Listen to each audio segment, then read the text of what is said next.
Welcome again to Wickerson Studios. My name is Michael Wickerson. It's taken me a couple of years, and over the last 6 months, I've realized keep things simple. And that's a hard thing for me to do. So what I'm going to do here is keep things dead simple as I try and push this kind of C node switch for people that are used to. Basically, this script is so simple. It uses a gene pool, it uses a point generator, and a Brett box generator, and a sphere just to visualize things. So if I looked over here, you'd see what I'm looking at. This box is set up with the gene pool, putting sliders at 0 to 1 with decimal 1 in between each one so I can slide things around. The point generator is simply getting, the reason I'm using that instead of going into points, vectors, and just creating point, which is exactly the same tool, is this one doesn't tell you what it's doing. In C, this one does. So you click it, there you go. You've got a set new point with a constructor using new and initialize it at XYZ. It tells you exactly how to write this little program. You don't have to worry about all this other stuff up here, even though RIISA let me in on all these little secrets that you have to add. The point generator just gives you more information for those that want to know more about C# and programming and Rhino script syntax and Rhino geometry so they can start writing in GH Python and C#. The other script is pretty simple. It's this Brett box and has its own create method. So I think that's really nice. Create from box. And there's a bunch of these create from things that come out of surfaces. And I think they're really good to use. And then I'm just outputting it as a twisted box. Now, it's not twisted, but there's where the jazz starts to happen. So I'm going to leave this here as this box with the points being accentuated by this. And I've hard-coded in, internalized the data out of the radius so it's set at 0.1. Because I'm playing with some pretty small spheres. Now, the points are here, but you can't see them. You can see these, and you can see these. Now, the trick here is that you can move these spheres, and that's the point. So always have your one to reset back here. Don't need that. Go over here to this one. This is really the script where you can start playing with. You can put it on so you can visualize everything, and you see this one's already been altered.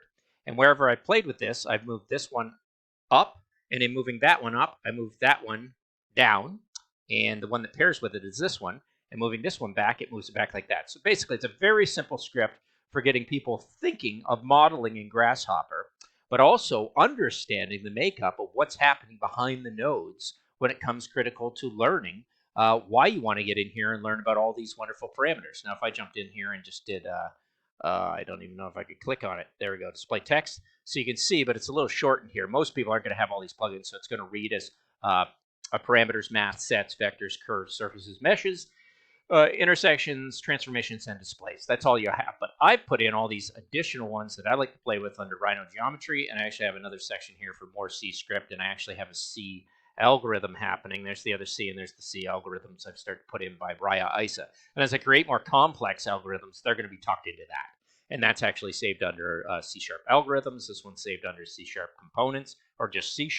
And this one's tucked into C# Rhino geometry. I didn't even use the C. And you can see it's bumped itself on my ribbon all the way up to here because I'm using it so much right now.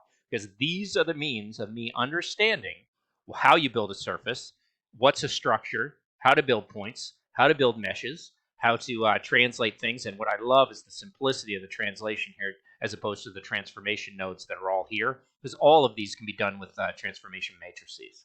So a lot going on. Let's jump back in here and see what we can do to this cube. It's not very exciting, but let's grab it. We'll put it on so we can see the blue. What I don't like is if I miss here, the blue snaps off. But there you go. You've got an ability to really start to sculpt certain shapes. And I know it's just a cube with 8 points, but why not? I'm going to try and grab some forward-facing ones. You don't want to cross over because then things start to get jumbly. Like say I pulled this one down. Let's grab a front one and pull it down. Down. Now if I pull the one down too far, and then I raise this one up, it's going to start to say, no, I'm coincident. I can't make a box with 7 points. I need 8. But when you cross over, you start to get this kind of funk happening like this. But let's play with that a little bit. Let's take this one up all the way to 8, this one down all the way to the bottom. And let's do the same thing with this one. Let's take this one and bring it down.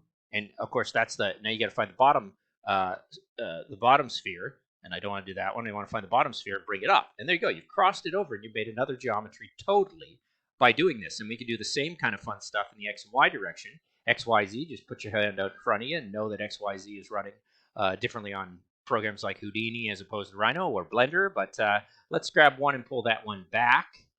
And in pulling that one back, let's push this one. No, let's pull this one No, let's pull this one forward. There you go. You got another crossover happening. Actually, I think I just slid the same one forward and back. So let's pull that one back and push this one this way. All right. And then let's push this one back and push this one this way. And there you go. You got a nice twisted box that's going in that direction, actually becoming hollow.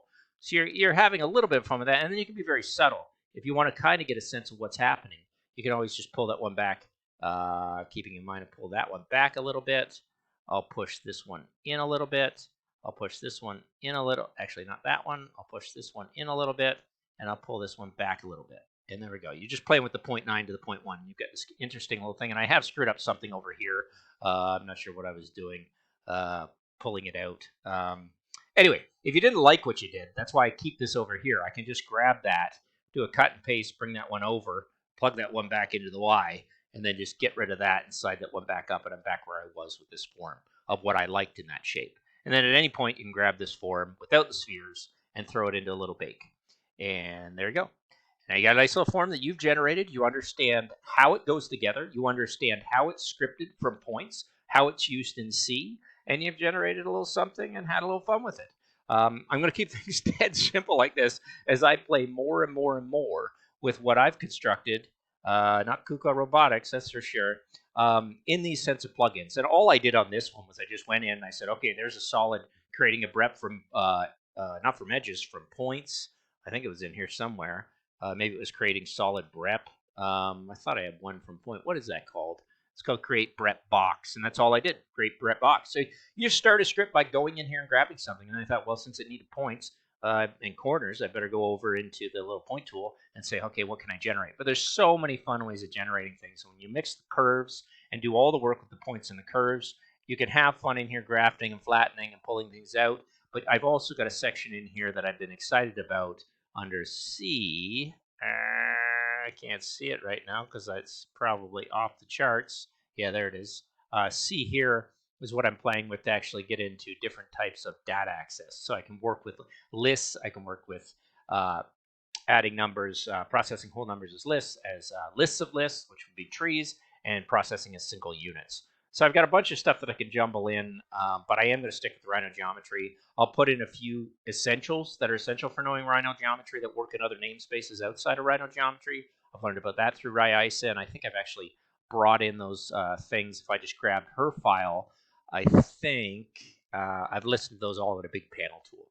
Anyway, a little bit of rambling for 8 minutes. That's where I'm going with this whole system. It's not too exciting. It's what it is, and I hope you enjoy the project that I'm working on. It really is for those beginning and know a little bit about maybe programming in Python a little bit. They're pretty good at Grasshopper, but they want to get into C# and they're thinking, how can I start making plugins? And you're walking this path exactly with me. I'm no expert on it, but I do know I'm starting to gather a little bit of attention online. It feels pretty good. Thanks very much for watching.